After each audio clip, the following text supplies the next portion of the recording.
Class 11 RO में हम भवानी प्रसाद मिश्र का जीवन परिचय पढ़ लिए थे। उनकी लिखी कविता घर की याद वो कारावास में है और बरसात का मौसम है, बहुत तेज़ बारिश हो रहा है, उनको अपने घर की याद आ रही है। उसी याद को ये अपने काव्य पंक्तियों में लिखे हैं। आज पानी गिर रहा है, बहुत पानी गिर रहा है, रात भर गिरता रहा है, प्राण मन घिरता रहा है। वो बोल रहे हैं कि आज बहुत ज़्यादा बहुत पानी गिर रहा, मतलब मूसलाधार बारिश हो रही है और रात भर बारिश होती रही है, जिससे मेरा मन और मेरा प्राण उस बारिश की वजह से घर की यादों में घिरता रहा है। बहुत पानी गिर रहा है, घर नज़र में तिर रहा है, मूसलाधार बारिश हो रही है, जिसकी वजह से मेरे घर का दृश्य मेरे आँखों के सामने तैर रहा है। घर की मुझसे दूर है जो घर खुशी का पूर है, जो पूर मतलब खजाना। मेरा घर मुझसे बहुत दूर है और मेरा घर खुशियों का खजाना है। घर की घर में चार भाई, मायके में बहन आई बाप के घर, हाय रे परिताप के घर।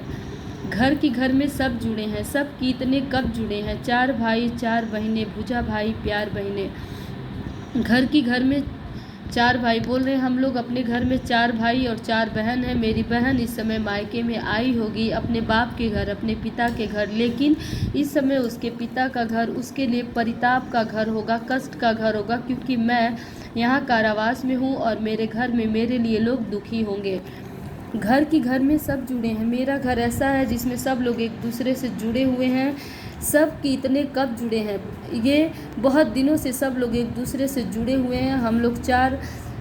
हम चार भाई और चार बहनें हैं। भुजा भाई, हम भाई अपने बहनों के संरक्षक हैं और हमारी बहनें हम लोगों के लिए अपने सारे प्रेम को समर्पित करती है। मतलब हम भुजा भाई मतलब हम अपने बहनों के संरक्षण के लिए हैं, बहनों की बाहों की तरह हैं और बहनों का प्यार हम लोगों के लिए समर्पित है।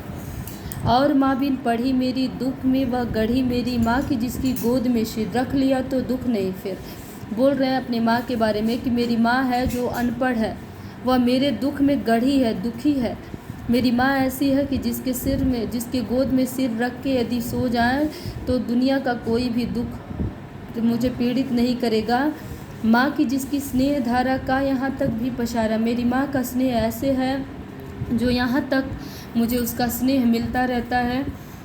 उसे लिखना नहीं आता जो कि उसका पत्र पाता। पहले बोले हैं मेरी माँ बिना पढ़ी लिखी है, तो बोल रहे मेरी माँ को लिखना नहीं आता, इसलिए उसका पत्र मुझे नहीं मिल पाता, मेरी माँ अपना संदेश मुझे नहीं दे पाती है। पिताजी जिनको बुढ़ापा एक क्षण भी नहीं व्यापा, जो अभी भी दौड़ जाएं, जो अभी भी खिलखिलाएं। अब अपने पिता के बारे में बोल रहे हैं कि मेरे पिता ऐसे हैं जो एक क्षण के लिए भी वृद्धावस्था को अपने अंदर व्यापा मतलब व्याप्त नहीं होने दिए हैं, वृद्धावस्था को अपने अंदर आने ही नहीं दिए हैं, जो अभी भी दौड़ जाएं, जो अभी हम युवाओं की तरह दौड़ लगा लेते हैं, हम लोगों की तरह खिलखिला के हंसते हैं। मौत के आगे न हिचके, शेर के आगे न बिचके, जो मौत का भी डट कर सामना करते हैं, शेर जैसी मुसीबत के सामने आने पर भी वो घबराते नहीं हैं। बोल में बादल गरजता, उनकी आवाज़ में बादलों की गंभीरता है, गर्जना है। काम में झंझा लरसता, झंझा मतलब आंधी, उनके काम में इतनी तीव्रता है कि जैसे आंधी की तरह वो अपने कामों को समाप्त कर लेते हैं। आज गीता पाठ करके, दंड 260 करके, खूब मुगदर हिला लेकर, मूठ उसकी मिला लेकर, जबकि नीचे आए होंगे नैन जल से छाए होंगे, हाय पानी गिर रहा है, घर नज़र में तिर रहा है। बोल रहे हैं कि आज जब वो गीता का पाठ करके सुबह सुबह 260 दंड बैठक लगा करके, मुगदर हिला के मतलब एक अपनी कसरत करने के बाद नीचे आए होंगे, नैन जल से छाए होंगे, उनके आंखों में आंसू भर गए होंगे, हाय पानी गिर रहा है, घर नज़र में तिर रहा है। आज लगातार मूसलाधार बारिश हो रही है और मेरे नज़रों के सामने मेरा घर तैर रहा है।